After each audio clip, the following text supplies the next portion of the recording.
Hello Hourglass Queens, I hope you're doing incredible. In today's video, we're getting up close and personal. Got a little bit of a different setup going on here because I want to go into the 10 things that have helped me to transform my body, but more importantly than that, the 10 things that have specifically helped me to maintain my hourglass physique, maintain the fat loss, maintain my confidence and grow in confidence over the last 365 days since I went through my fat loss phase. Because so many people talk about fat loss, so many people talk about let's do this and how we're going to get into the best shape, but more importantly, I don't care if you can lose weight really quick. I care if you can keep it off forever, and I care that you stay confident for a lifetime.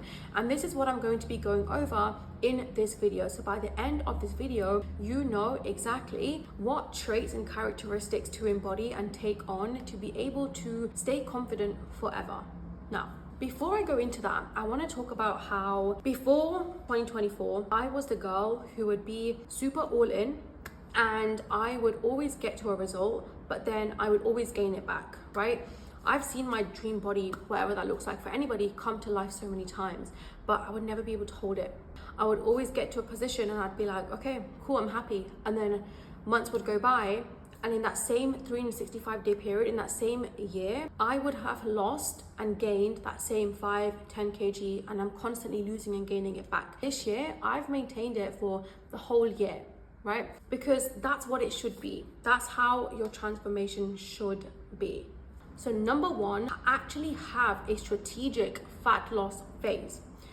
When you do your fat loss phase specifically, effectively, and do it in the best way possible, and I've got a whole video on this, by the way, so you should go check it out. But when you do that, when you get to the end of it, what makes a fat loss phase specific, what makes a fat loss phase effective is having the maintenance side of it built into it before you even think about fat loss, because that's the first step. And yes, that's going to be great when you drop the 10 kg, etc. But if you don't have that last part on how you're going to maintain it, then you're going to be constantly losing that same 5-10 kg as I did.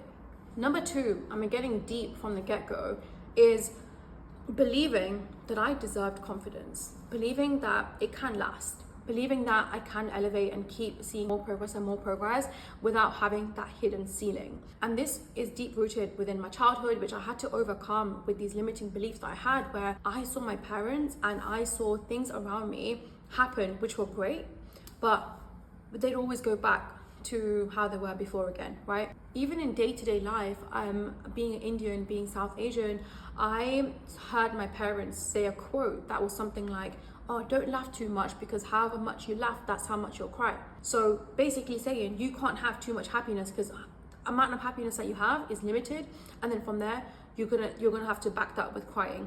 So that was instilled into me for a long time until I let that go. Until I said, you know what, I'm gonna laugh, I'm gonna keep laughing, and I don't have to cry just because I laugh so much, right? So same way with my progress, I can continue seeing progress, I can hold on to that progress, I can feel confident for the rest of my life, and just because I've got something good in my life, it's not going to be taken away. So essentially, rewiring my mindset into believing that this is possible for me. I can see myself being the happiest version of me without it having to be something that's backed up with something negative, which for me was always gaining it back. Because when that happens, you think, yeah, it was good while it lasted. Oh, the happiness was good while it lasted, but then it always goes away. But once I removed that, I found myself being happy for the whole of last year. Number three, showing up every single day as the best version of me. Now, if I had to imagine the best version of me, how would she show up? Not even just with training, nutrition, making healthy choices, but how does she talk to people? How does she dress? You know, how does she do her hair? How does she speak to people? What kind of things does she do on a daily basis? Because when you step into that best version of you, which is going to look different for everybody, but for me, the confident version of me, the sexy version of me, the one that is making £1 million freaking pounds and is looking and feeling confident as hell, what is she doing every single day in not just one specific area? And one of my friends slash mindset coaches, who is absolutely incredible at what she does, she always says, how you do one thing is how you do everything.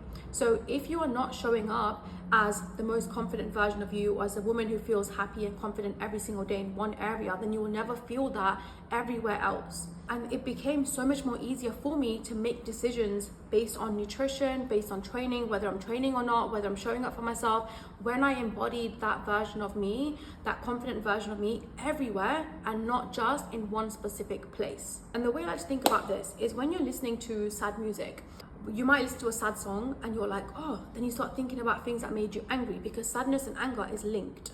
They're both kind of negative, well, not negative emotions, but they're both emotions that are in the same bracket, right?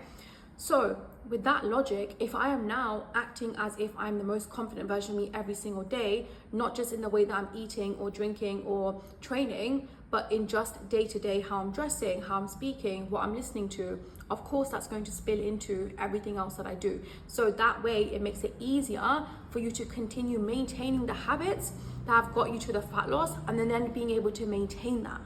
Number 4, not thinking about the end result.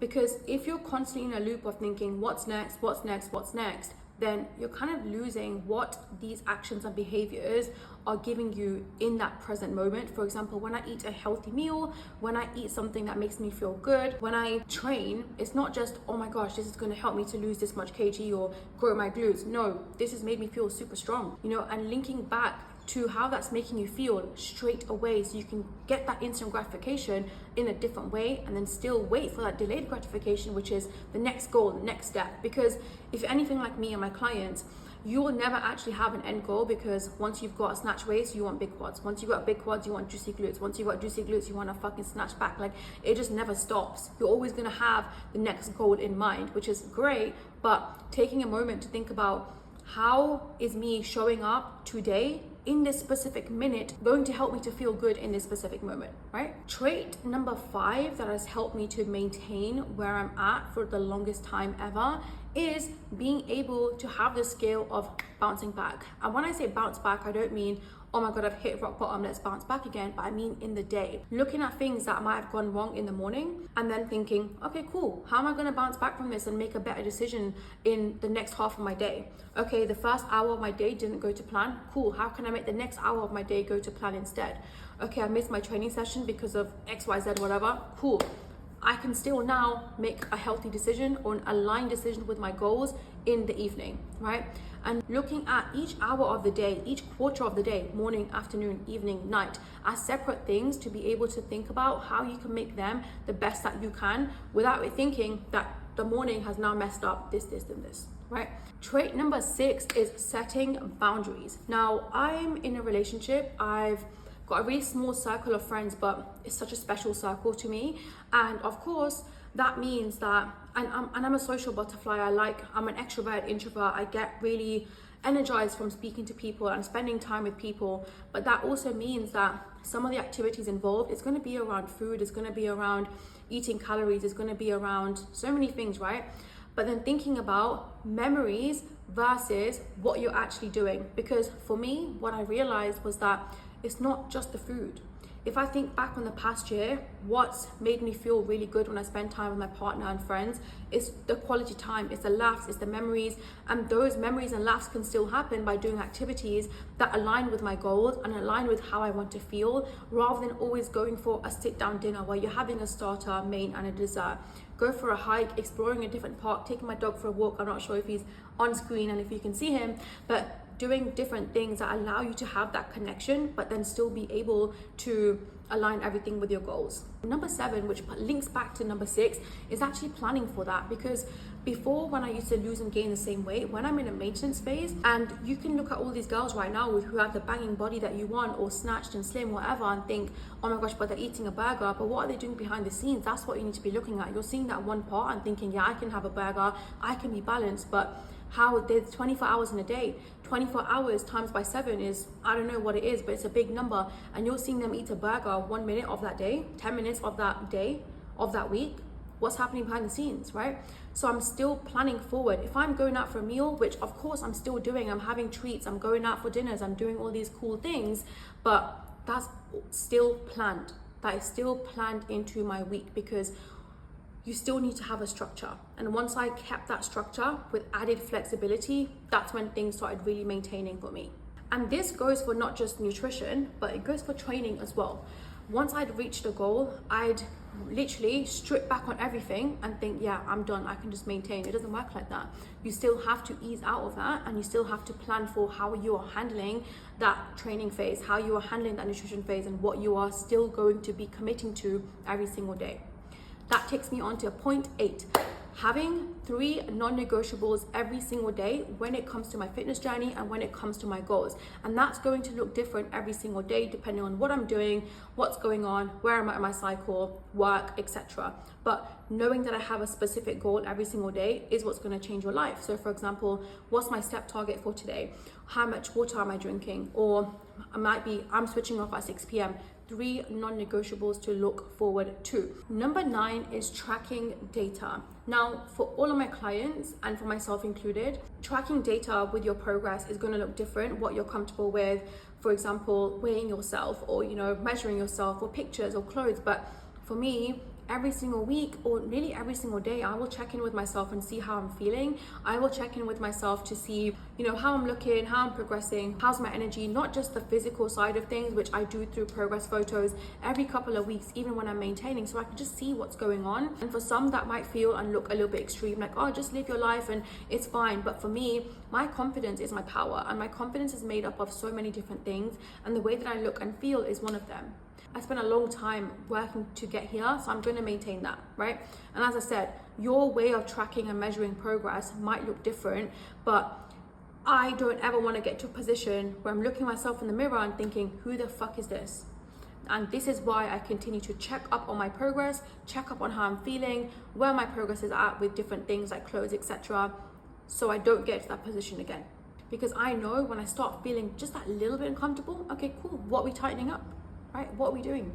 And number 10, the last one, is allowing myself to enjoy and have fun on that maintenance without guilt. Because for so long, when I wasn't working towards a goal, I'd be like, oh, I need to be working towards something. Otherwise, what's the point of all this? But working towards a goal isn't always the end goal, right? The way that you're living, the way that you're feeling, and how it's going to be helping you just in that specific day is more than enough. And knowing, and also kind of point 10.5, I'm a Virgo, I love planning, I'm a coach, I've been a coach for 6 years, I've been training for 10 years, so this is my life, and I don't care if it sounds extreme to anybody, but I like to know when I'm going into my next fat loss phase again. I like to know when I am going to be pushing myself a little bit further. Context, I did a photo shoot 1 year ago. I lost about 8 kg towards that, maintained that, maybe gained a couple of kg just with obviously chilling and having fun. And then when I went to Greece, I lost a further about 6 kg, obviously with that included as well. So I like to know what is happening, and that way, when I'm in my maintenance, cool, I'm chilling, I'm actually in the moment enjoying it, then I know that, oh my gosh, yeah, I've got a bit of a challenge to look forward to in 3 months, because I'm going to push myself for 2 months till my birthday, just to tighten things up, or whatever I want to achieve during that time. It doesn't even have to be physical, it could be something to do with strength or in the gym or whatever, right? But I like to know what's happening, and that will keep you in each phase and keep you in the moment with each phase as well, because there's nothing worse than knowing that you're chilling, knowing that you're maintaining, but then constantly having that guilt when you're having a cookie, or constantly having that guilt in the back of your head that you're not working towards a goal, and just being able to fully enjoy the process for what it is. Because for me, this process will never stop. It's not something that makes me feel like, oh, what's going on? I like it. And my clients like it because they like elevating. This is why my clients that I work with, they've been with me for so long, 3 years, 4 years, because they understand the value and the importance of going through these phases of having short bursts of all in, then having a maintenance, then elevating to even new heights, breaking through other ceilings. And that's the beauty of it. So I would love to know in the comments what trait that you are going to be embodying, what trait surprised you. And if you have any questions, let me know, and I'll see you on the next one. Bye.